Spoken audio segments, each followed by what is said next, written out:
The Pot of Caviare. It was the 4th day of the siege. Ammunition and provisions were both nearing an end. When the Boxer insurrection had suddenly flamed up and roared like a fire in dry grass across northern China, the few scattered Europeans in the outlying provinces had huddled together at the nearest defensible post and had held on for dear life until rescue came, or until it did not. In the latter case, the less said about their fate, the better. In the former, they came back into the world of men with that upon their faces which told that they had looked very closely upon such an end as would ever haunt their dreams. Aichau was only 50 miles from the coast, and there was a European squadron in the Gulf of Liantong. Therefore the absurd little garrison, consisting of native Christians and railwaymen, with a German officer to command them and 5 civilian Europeans to support him, held on bravely with the conviction that help must soon come sweeping down to them from the low hills to eastward. The sea was visible from those hills, and on the sea were their armed countrymen. Surely, then, they could not feel deserted. With brave hearts they manned the loopholes in the crumbling brick walls outlining the tiny European quarter, and they fired away briskly, if ineffectively, at the rapidly advancing sangars of the Boxers. It was certain that in another day or so they would be at the end of their resources, but then it was equally certain that in another day or so they must be relieved. It might be a little sooner, or it might be a little later. But there was no one who ever ventured to hint that the relief would not arrive in time to pluck them out of the fire. Up to Tuesday night there was no word of discouragement. It was true that on the Wednesday their robust faith in what was going forward behind those eastern hills had weakened a little. The grey slopes lay bare and unresponsive, while the deadly sangars pushed ever nearer, so near that the dreadful faces which shrieked imprecations at them from time to time over the top could be seen in every hideous feature. There was not so much of that now since young Ainsley, of the diplomatic service, with his neat little .303 sporting rifle, had settled down in the squat church tower and had devoted his days to abating the nuisance. But a silent sangar is an even more impressive thing than a clamorous one, and steadily, irresistibly, inevitably, the lines of brick and rubble drew closer. Soon they would be so near that one rush would assuredly carry the frantic swordsman over the frail entrenchment. It all seemed very black upon the Wednesday evening. Colonel Dresler, the German ex-infantry soldier, went about with an imperturbable face, but a heart of lead.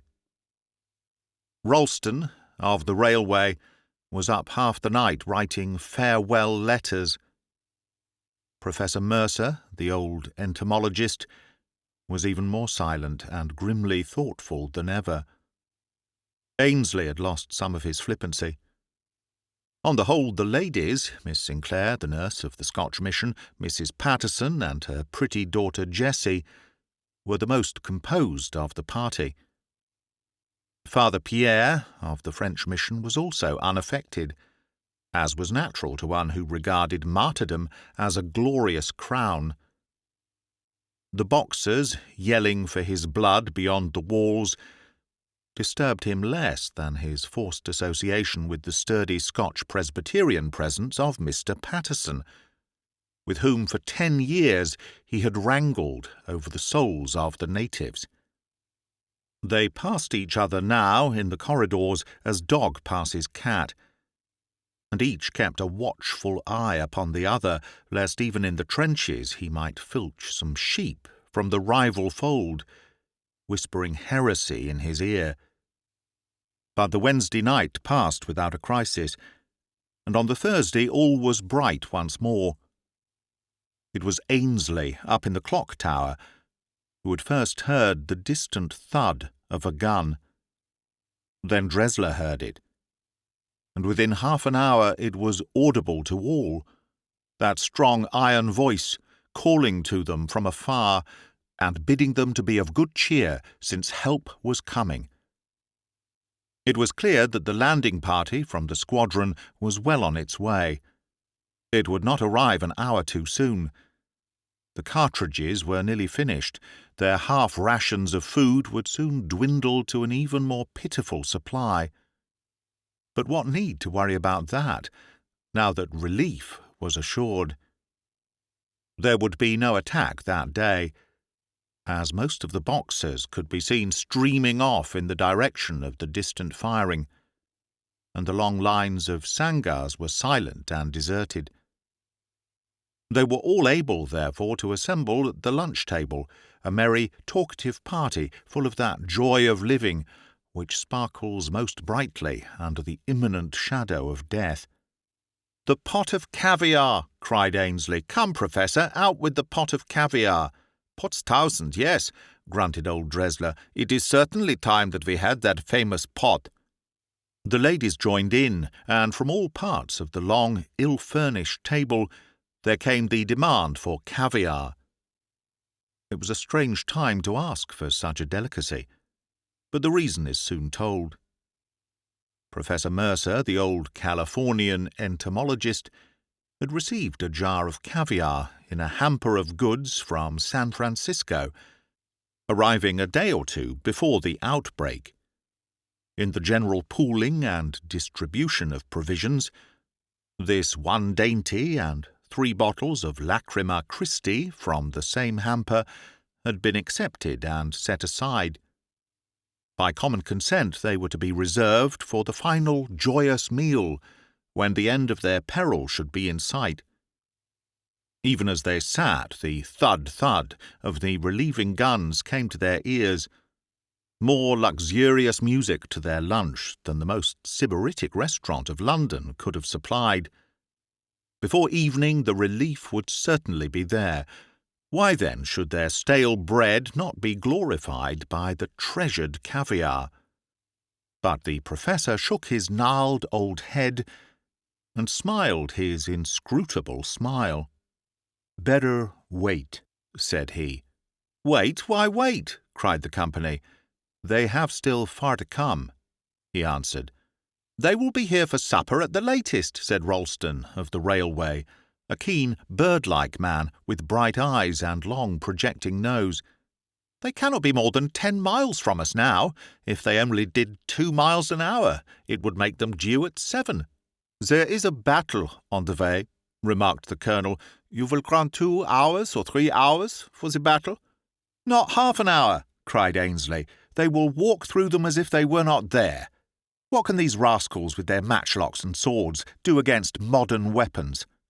"It depends on who leads the column of relief," said Dresler. "If they are fortunate enough to have a German officer—" "An Englishman, for my money," cried Ralston.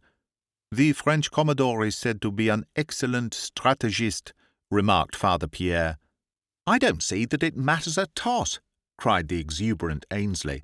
"Mr. Mauser and Mr. Maxim are the 2 men who will see us through, and with them on our side no leader can go wrong. I tell you, they will just brush them aside and walk through them. So now, Professor, come on with that pot of caviare." But the old scientist was unconvinced. "We shall reserve it for supper," said he.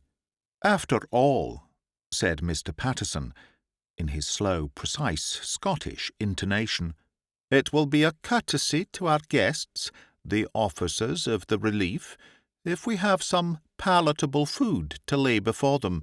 I'm in agreement with the Professor that we reserve the caviare for supper." The argument appealed to their sense of hospitality. There was something pleasantly chivalrous, too, in the idea of keeping their one little delicacy to give a savour to the meal of their preservers. There was no more talk of the caviare. "By the way, Professor," said Mr. Patterson, "I've only heard today that this is the second time that you have been besieged in this way. I'm sure we should all be very interested to hear some details of your previous experience." The old man's face set very grimly. "I was in Sung-Tong, in South China, in '89, said he. "It's a very extraordinary coincidence that you should twice have been in such a perilous situation," said the missionary. "Tell us how you were relieved at Sung-Tong." The shadow deepened upon the weary face. "We were not relieved," said he. "What? The place fell?" "Yes, it fell." "And you came through alive?" "I'm a doctor as well as an entomologist. They had many wounded. They spared me." "And the rest?" "Assez, assez!" cried the little French priest, raising his hand in protest. He had been 20 years in China. The professor had said nothing, but there was something, some lurking horror in his dull grey eyes, which had turned the ladies pale. "I am sorry," said the missionary. "I concede that it is a painful subject. I should not have asked." "No," the professor answered slowly. "It is wiser not to ask.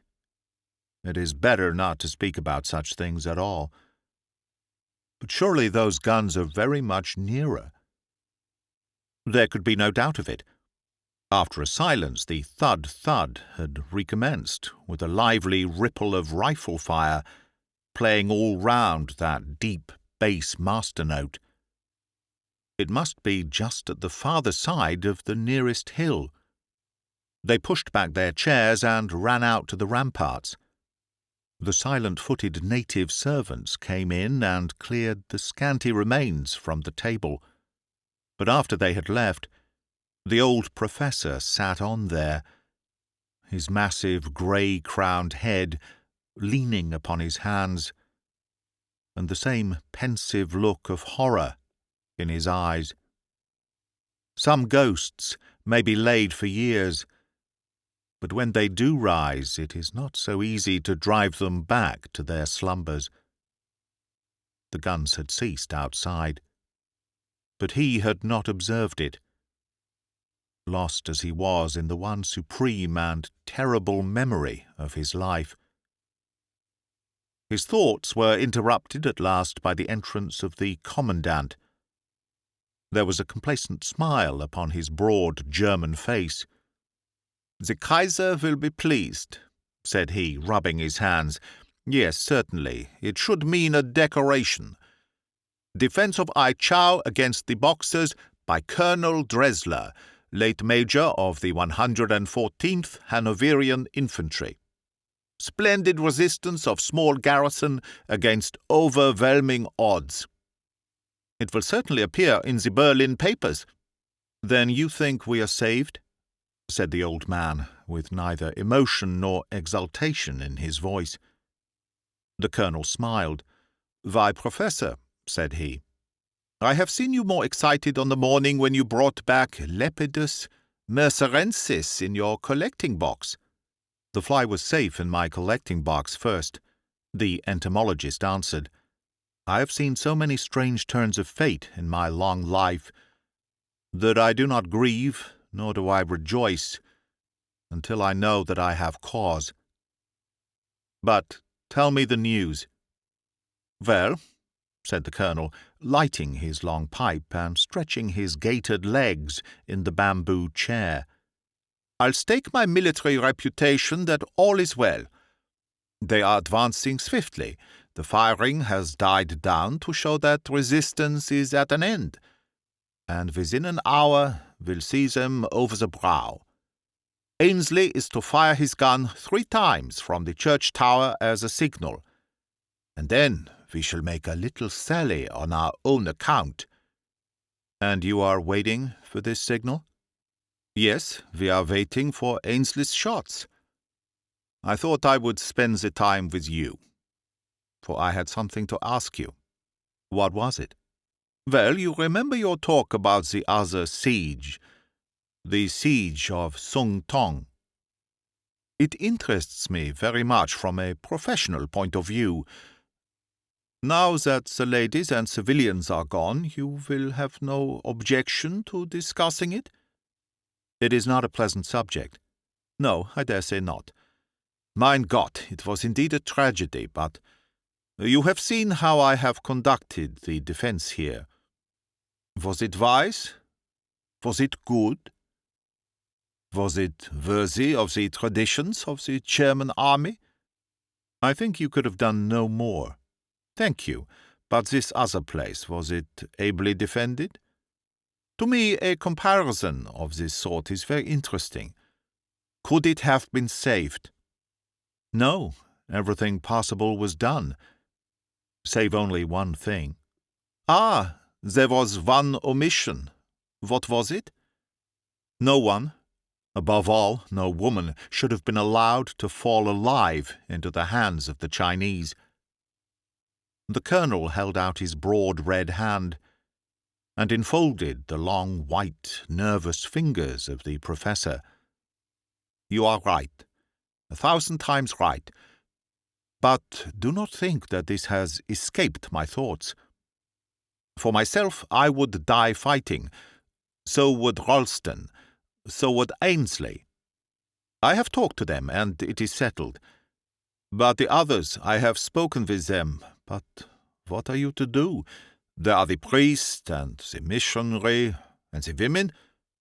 Would they wish to be taken alive? They would not promise to take steps to prevent it. They would not lay hands on their own lives. Their consciences would not permit it. Of course, it is all over now, and we need not speak of such dreadful things. But what would you have done in my place? Kill them. Mein Gott, you would murder them? In mercy, I would kill them. Man, I have been through it. I have seen the death of the hot eggs. I have seen the death of the boiling kettle. I have seen the women. My God, I wonder that I have ever slept sound again. His usually impassive face was working and quivering with the agony of the remembrance.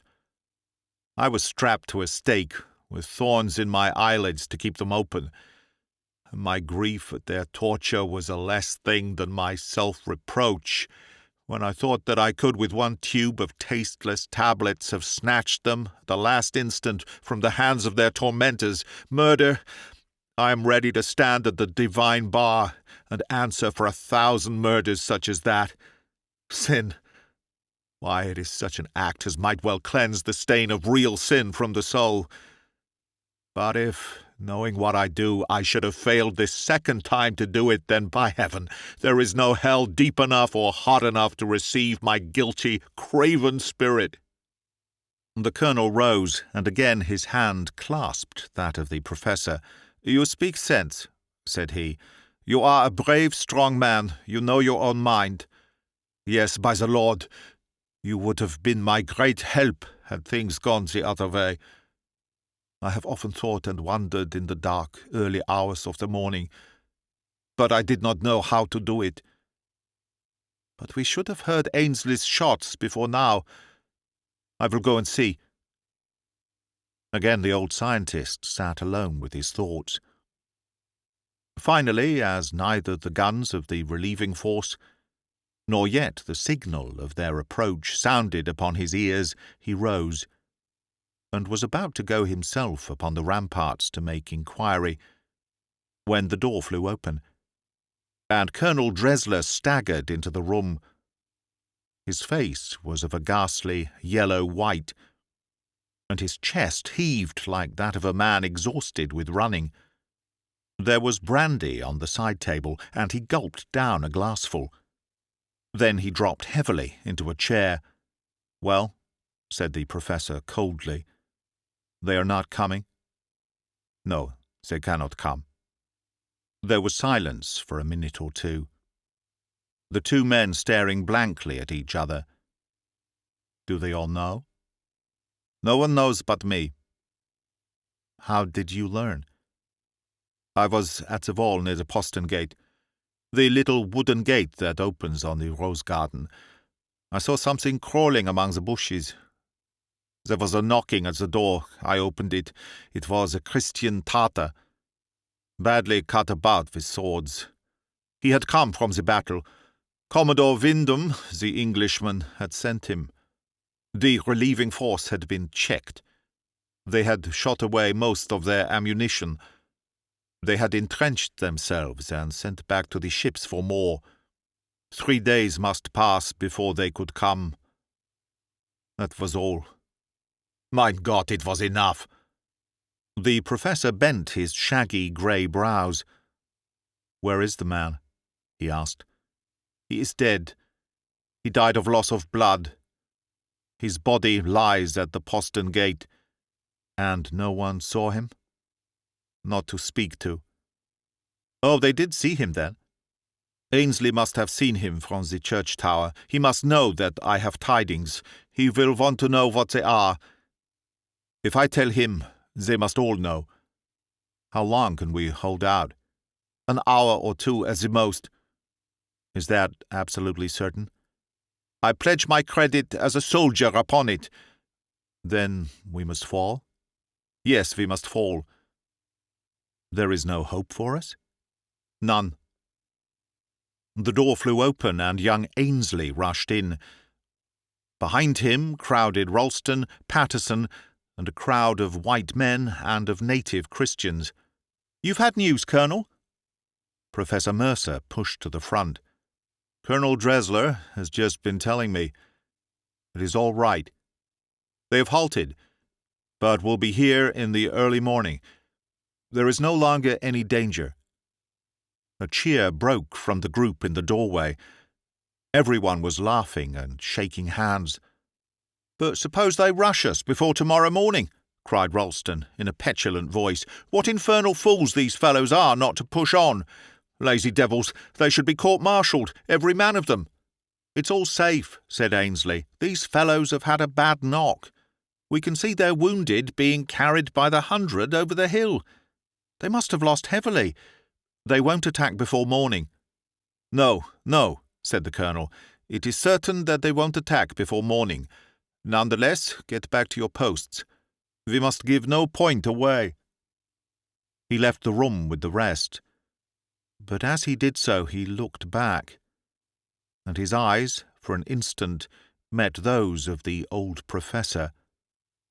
"I leave it in your hands," was the message which he flashed. A stern, set smile was his answer.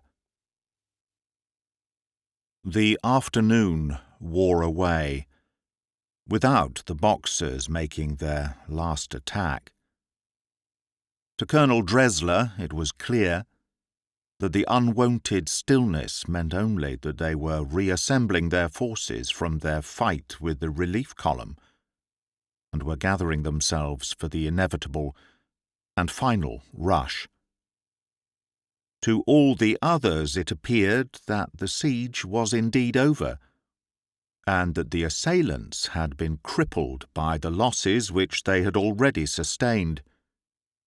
It was a joyous and noisy party, therefore, which met at the supper table, when the 3 bottles of Lacrima Christi were uncorked, and the famous pot of caviare was finally opened. It was a large jar, and though each had a tablespoonful of the delicacy, it was by no means exhausted. Ralston, who was an epicure, had a double allowance. He pecked away at it like a hungry bird. Ainsley, too, had a second helping. The professor took a large spoonful himself, and Colonel Dresler, watching him narrowly, did the same. The ladies ate freely, save only pretty Miss Patterson, who disliked the salty, pungent taste. In spite of the hospitable entreaties of the professor, Her portion lay hardly touched at the side of her plate. "You don't like my little delicacy?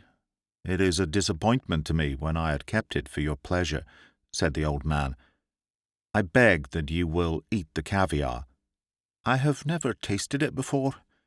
No doubt I should like it in time." "Well, you must make a beginning. Why not start to educate your taste now? Do, please."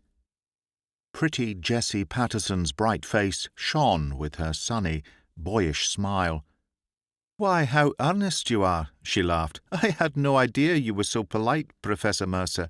Even if I do not eat it, I'm just as grateful." "You are foolish not to eat it," said the professor with such intensity that the smile died from her face, and her eyes reflected the earnestness of his own. "But why? Why?" she asked. "Because you have it on your plate, because it is sinful to waste it." "There, there," said stout Mrs. Patterson, leaning across. "Don't trouble her any more. I can see that she does not like it, but it shall not be wasted." She passed the blade of her knife under it and scraped it from Jessie's plate onto her own. "Now it won't be wasted. Your mind will be at ease, Professor." But it did not seem at ease. On the contrary, his face was agitated like that of a man who encounters an unexpected and formidable obstacle. He was lost in thought. The conversation buzzed cheerily. Everyone was full of his future plans. No, there is no holiday for me," said Father Pierre. "We priests don't get holidays. Now that the mission and school are formed, I am to leave it to Father Amiel, and to push westwards to found another." "You are leaving?" said Mr. Patterson. "You don't mean that you are going away from I Chow?" Father Pierre shook his venerable head in waggish reproof. "You must not look so pleased, Mr. Patterson." Well, our views are very different," said the presbyterian. "But there is no personal feeling towards you, Father Pierre. At the same time, how any reasonable educated man at this time of the world's history can teach these poor benighted heathen that—" A general buzz of remonstrance silenced the theology. "What will you do yourself, Mr. Patterson?" asked someone. "Well, I'll take 3 months in Edinburgh to attend the annual meeting. You'll be glad to do some shopping in Princes Street, I'm thinking, Mary, and you, Jessie, you'll see some folk your own age. Then we can come back in the fall, when your nerves have had a rest." "Indeed, we shall all need it," said Miss Sinclair, the mission nurse. "You know, this long strain takes me in the strangest way. At the present moment I can hear such a buzzing in my ears." "Well, that's funny, for it's just the same with me," cried Ainsley. "An absurd up-and-down buzzing, as if a drunken bluebottle were trying experiments on his register. As you say, it must be due to nervous strain. For my part, I'm going back to Peking, and I hope I may get some promotion over this affair. I can get good polo here, and that's as fine a change of thought as I know. How about you, Ralston?" "Oh, I don't know. I've hardly had time to think. I want to have a real good, sunny, bright holiday and forget it all. It was funny to see all the letters in my room. It looked so black on Wednesday night I had settled up my affairs and written to all my friends. I don't quite know how they were to be delivered, but I trusted to luck. I think I will keep those papers as a souvenir. They will always remind me of how close a shave we have had." "Yes, I would keep them," said Dresler. His voice was so deep and solemn that every eye was turned upon him. "What is it, Colonel? You seem in the blues tonight." It was Ainsley who spoke. No, I am very contented." "Well, so you should be, when you see success in sight. I'm sure we are all indebted to you for your science and skill. I don't think we could have held the place without you. Ladies and gentlemen, I ask you to drink the health of Colonel Dresler of the Imperial German Army. Soll leben hoch." They all stood up and raised their glasses to the soldier with smiles and bows. his pale face flushed with professional pride. "I have always kept my books with me. I have forgotten nothing," said he. "I do not think that more could be done. If things had gone wrong with us and the place had fallen, you would, I am sure, have freed me from any blame or responsibility." He looked wistfully round him. "I am voicing the sentiments of this company, Colonel Dresler," said the Scotch minister, "when I say, 'But, Lord save us, what's amiss with Mr. Ralston?'" He had dropped his face upon his folded arms and was placidly sleeping. "Don't mind him," said the professor hurriedly. "We are all in the stage of reaction now.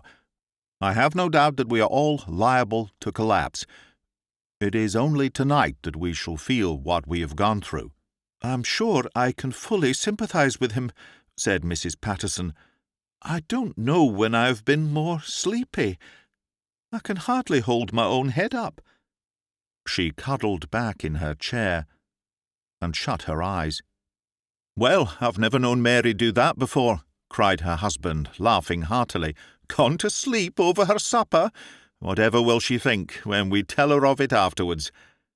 But the air does seem hot and heavy. I can certainly excuse anyone who falls asleep tonight. I think that I shall turn in early myself." Ainsley was in a talkative, excited mood. He was on his feet once more with his glass in his hand.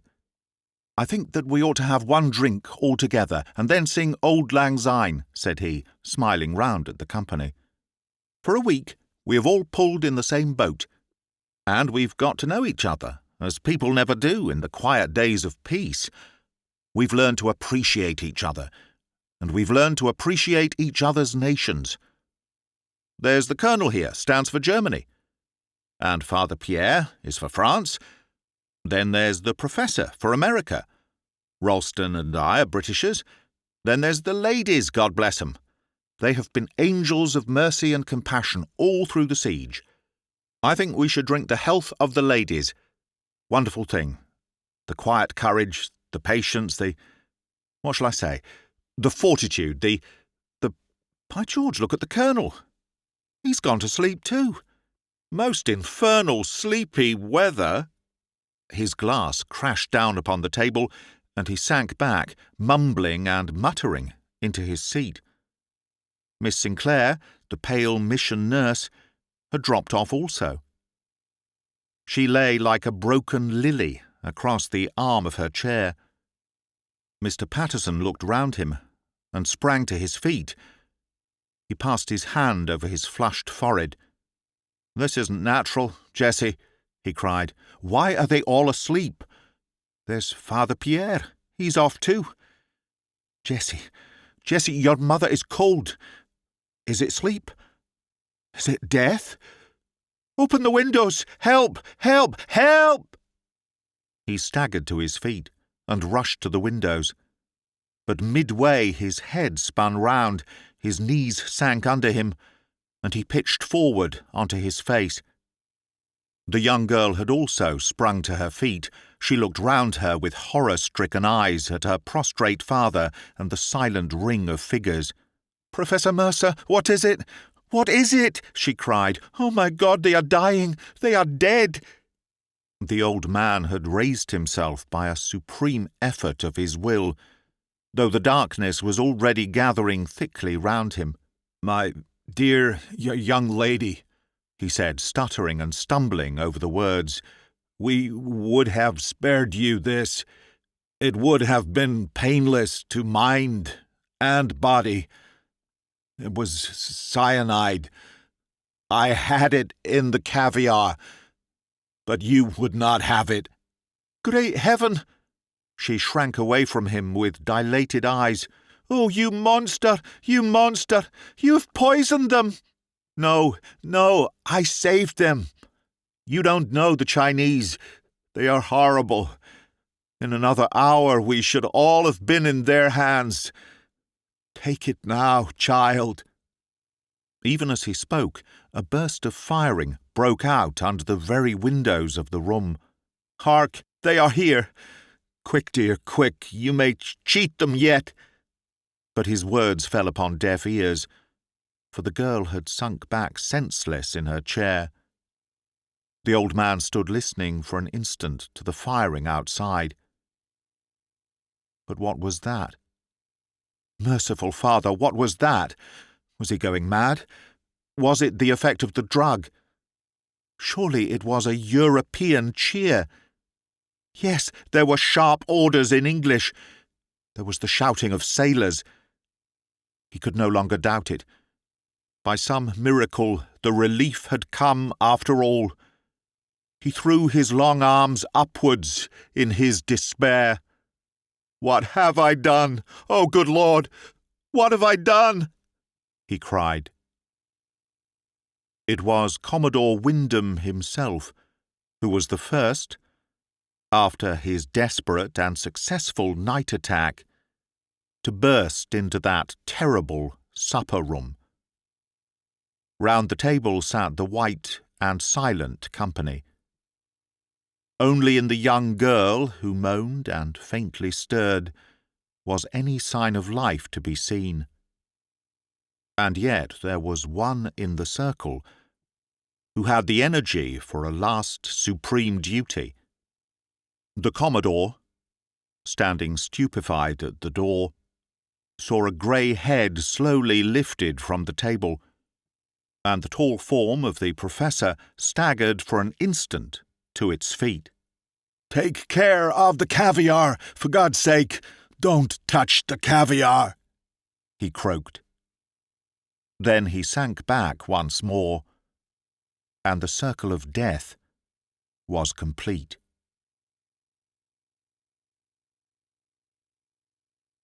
That is the end of The Pot of Caviare by Arthur Conan Doyle, read by Greg Wagland for Magpie Audio, 2023. Well, that was probably a bit more than I needed at this time of night, and maybe a bit more than you needed. Time perhaps for a fish finger sandwich. Maybe not. Fish fingers are curiously British delight. Maybe you have them in America, fish fingers, and remember, when somebody says, "Take this, it's for your own good," maybe give it a thought, give it a second thought. Be like Miss Patterson and spit it out. Anyone remember those little glass pots of Shipham's fish paste? I do. I still wake up at night. Thanks for listening. Bye.